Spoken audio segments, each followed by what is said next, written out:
Hey guys, welcome to the semi fortress of solitude that is this little quiet corner of the basement where I'm probably going to spend a good deal of time in the next 3 weeks working. So, welcome to the unfinished basement. Uh, um, I wanted to take some time and just kind of walk through some things from the scripture a little bit. And just reinforce some of what I think we can be focused on in the next few weeks a little bit. This reaction to what is going on, the proactive measures, the craziness at grocery stores, all of it from the rational and the measured to the irrational and the chaotic as far as responses to what's going on with coronavirus, COVID-19, whatever we want to call it. I guess I think what's primary on my mind is just where our focus and where our lives need to be centered and anchored. And there's always a story in the scripture that I sort of default and go back to. And so what's intended here is just some sharing. I would have probably chosen to just write this out in other kind of formats, but given the physical separation that's necessary at this particular moment in time, I figured I'd do it this way. I don't know, trying to shrink some of that physical separation a little bit and foster some, hey, we're kind of together, I guess, in other ways as we walk into this time frame and as we do this kind of thing. And so maybe this isn't the only video I post for us. I think it's important to be together even when we're talking about some of these measures that people are putting in place and that we're going to be beholden to maintaining, like some of this physical separation. For safety and for whatever other reason. But as far as it concerns the tasks at hand, I think one, for my teacher colleagues and friends, that's kind of where this video today is going to focus. And then two, for us as Christians, I think this is a good place to be aimed and be focused.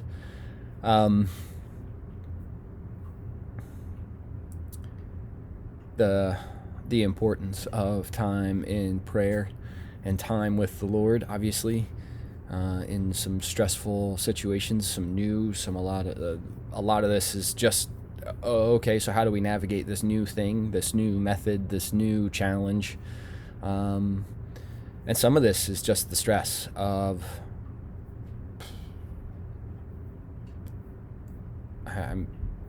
people are saying it, right? We're going to do these proactive measures and get separation between people because otherwise people are going to die. And from somebody with a military background, right? Like, we do these things, we do it this way because if we don't, people die. That's not something that's foreign to me. It is something that is a little bit different to hear when I look at the four wonderful daughters in my living room, or I consider the we do it this way or people die context, and we're talking about my family directly, not necessarily a military context. And so while I'm used to some of that, and I'm used to some of the look, hey, we got to do this and we got to do it this way and we got to do it this way now, I get that, but this is a new layer for me, and so I just kind of want to navigate that and walk that together a little bit. So I'm in Matthew chapter 8 as we look at this, and this has a parallel story in Mark chapter 5 and then in Luke chapter 8 as well. And so for some reason I've always latched on to the Matthew version of this, and so that's where I'm going to go. And so here's what the scripture says in Matthew chapter 8. When he got into the boat, his disciples followed him, and a windstorm arose on the sea, so great that the boat was being swamped by the waves. But he, Jesus, was asleep. And they went and they woke him saying, "Lord, save us, we are perishing." And he said to them, "Why are you afraid, you of little faith?" And then he got up and he rebuked the winds and the sea, and there was dead calm, or great calm, depending on your translation. And they were amazed, saying, What kind is this, that even the wind and the waves obey him?" There's a couple of things I always focus on when I look at this, and I do this as a sort of a devotional with my students every year. There's always at least one moment in the year where this this story just rises to the surface, and it's like, you know what, now would be a really good time to talk to my sophomores about, and we do this as a devotional, or now would be a really good time to talk to my fill in the blank class about this, and we spend time, and we take a bit, and we just look at this text together and we talk about it. But there's two really critical ideas that always strike me as I look at this passage. The first is, I guess maybe there's three, but let's just kind of walk through it. The first is this idea of verse 24 says a great storm or a windstorm arose, or whatever. The Greek word for it is seismos, an earthquake. And it's so great that the boat is being swamped by the waves. This pretty much goes without saying, but somebody with some experience in the Navy and in the Coast Guard, when the waves are bigger than your vessel, you have a problem, right? And typically, it's pretty significant, and it's gonna escalate pretty rapidly. I think right now, I'm looking at the world around us, and I'm looking at my grocery store and the empty shelves, and I'm I'm looking at the panic, and I'm watching the response, not the measured response, not the wise, tactical, sort of strategic, hey, let's make good decisions here, but I'm looking at what looks like just a lot of panic, and I think as a society, as people, as communities, we feel, for one reason or another, we feel pretty swamped. We feel like the waves are bigger than the boat we're in. And that produces a response a lot like the disciples.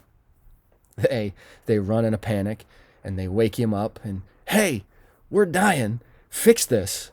I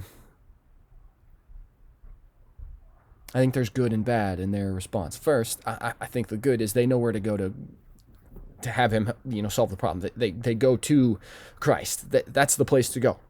So let's start there, right? On the other hand, they go to him in sheer panic, and that, as far as a trust, and as far as a leaning in to acknowledging the God that we serve, is a complicated task in situations where we feel like the waves are bigger than the boat. Because our tendency is to focus on the disaster, is to focus on the waves, is to focus on the circumstance, and not remember who's in the back of the boat, right? And that gets me to the second piece of this thing that always strikes me, and Jesus is asleep. For the rest of my light sleeper friends, myself included here, that's one of those, like, I don't get how Jesus is asleep when there's a storm, that the waves are bigger than the boat. This boat's got to be rocking and rolling and tossing and whatever. I don't understand that one. I guess in that regard, it helps to be God. You can sort of nap whenever you want. But on the other hand, I think he's asleep for a reason. We tend to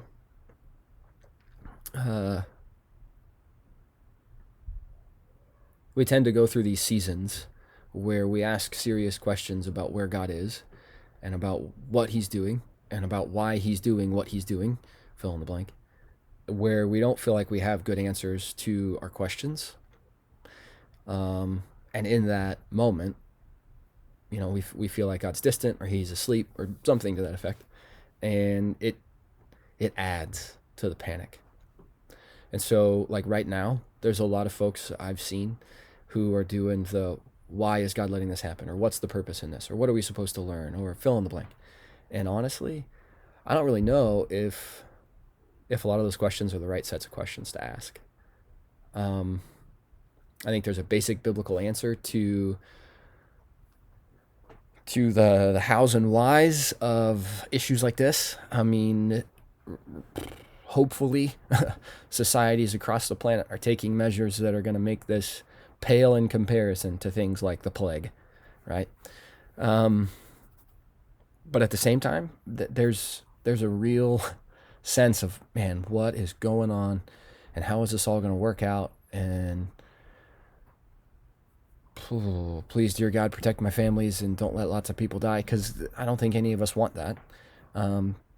But our default typically is why God, and what is God doing, and where is he, and why doesn't he just, snap his fingers and fix it? And the reality is the why questions, they may not be the best set of questions to ask.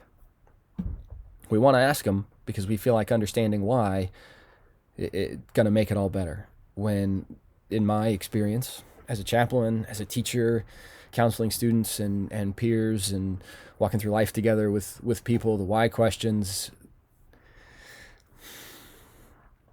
they don't move us forward, and they don't move us closer to Christ. They just increase our level of angst and panic and stress. But the questions that are better fit, I think, are, okay, what now? And how do I apply what I know of God to the new situation? And so, looking at where we're at in this particular boat, feeling a bit swamped by the waves, and stepping into the unknown of what is going to happen, and how is God going to intervene when it feels like he might be asleep at the wheel or asleep in the back of the boat. I think the question is, what now? Okay, God, what do I do now? How do I live out the call to the gospel, the call to continue meeting together and being together, the call to my life of faith, the call to Great Commission, the call to loving neighbor? How do I live that out? What do I do now? How do I serve? How do I love? How do I lead? How do I teach?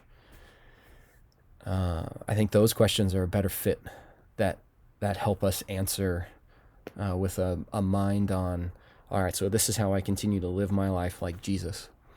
And that's not easy. I'm not saying that this isn't a challenge. This is new, and it's nuanced, and it's weird.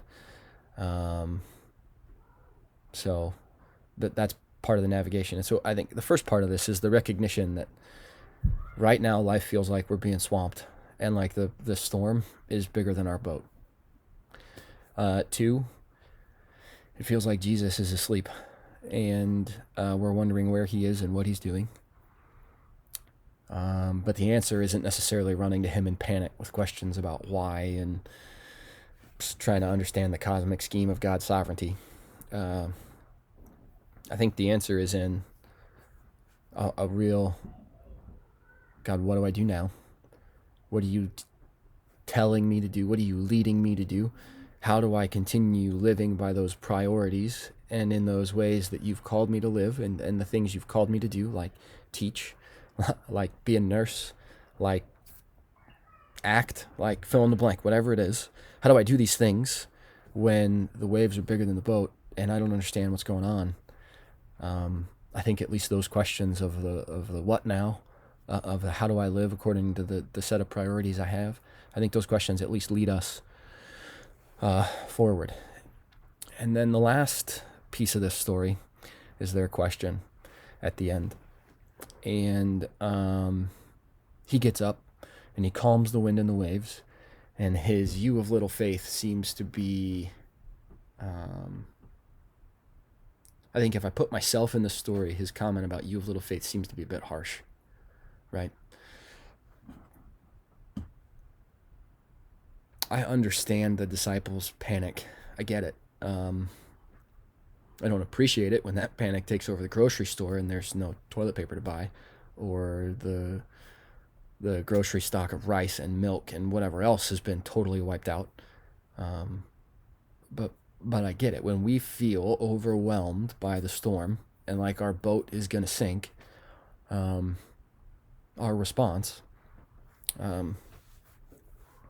untransformed by the message of the gospel, our response is to grab it all and hold on to it and squeeze tight as much as we can and row at the oars even harder to try and row our way out of the storm. When the gospel calls us to approach Christ with confidence and not panic, when it calls us to wisdom and generosity and not selfishness, the end of this really sticks, and it's their question. A lot of our translations, what kind of man is this, or who is this? But the question in the Greek is, what kind is this? And I think there's real power in pulling back into the ambiguity of the Greek in the way that the question's phrased. What kind is this? There's an admission there that they know something about Jesus that they haven't quite figured out, that they don't necessarily have a full grip on. But in seeing him still the storm, quiet the wind and the waves, there's this real admission of, yeah, this is the guy. This is it. We don't get it, but there's a power here. There's a thing here. There's a something at work here that is well beyond our capacities to understand and comprehend. And that is the God of the universe that we know and that we serve. And so, one, we feel overwhelmed. Two, our tendency in that overwhelmed state is wise and panic and just trepidation and fear and anxiety when the story calls us to recognize who's in the back of the boat and exactly what he is, this creator, sovereign, all-powerful, almighty, stiller of the storm. And while we may still have to navigate the waters in front of us and row at the oars and do our part and work in odd and strange ways as we figure that out, the God who's on board the boat is the stiller of the storm. And he's with us.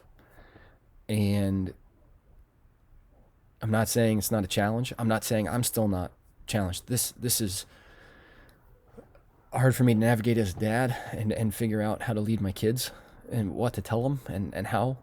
The oldest isn't even 6. And so trying to process through that and concerns about just making sure my family stays healthy. Like I get the tendency to anxiety, and I'm fighting really hard to remember that Jesus has called me to some things and to some places, and I'm supposed to be in the boat I'm in, and I'm following him to the other side of the sea, and this storm has come up while I'm following him, but he's in the back of my boat. Better yet, I'm in the front of his boat. He's at the back, directing and leading, maybe sleeping, maybe waiting to see how I respond. I don't know.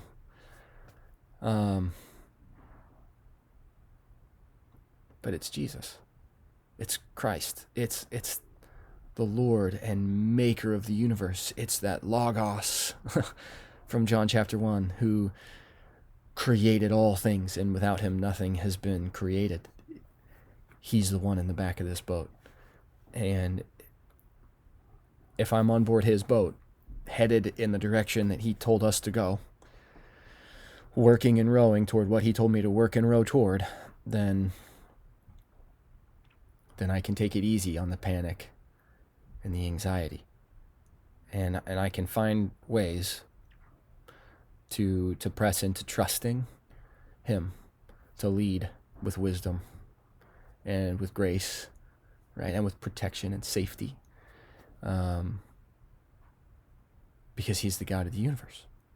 And I think really it's as simple as that. What kind is this? The creator. That's the kind. And so as we navigate the unknown in the next few weeks or whatever it will be, as we learn new rhythms and adjust to a more digital version of community, and we deal with questions about government authority, and we deal with questions about health and safety, and we deal with chaos and confusion and what now and and all the craziness. Here's my tidbit. As we press into this, let's go to the back of the boat with a confidence in who's there, and with a peace that the kind at the back of our boat, the one at the back of our boat, is God with us. He's not abandoned us, and he's not left us. We will navigate new rhythms in our professions and new exercises in our faith and new and creative strategies with God's wisdom, grace, with prudence, with him. If we are on his boat, in the end of all things, if we are on his boat, what really can befall us that he hasn't already foreseen and made ways to take care of? I'm not saying it's going to be perfect, and I'm not saying it's not necessarily scary. The ship may be overwhelmed by the waves, but we don't have to be, because we have a God who's in control and who is sovereign and on the throne. And so as we start this new phase, let's start with trust and with seeking God for wisdom in the boldness and confidence we have as children of God, loved by the King, cherished by the God who created us, and learning to live the life he's called us to in new ways and in new rhythms. May God's grace and peace be with us.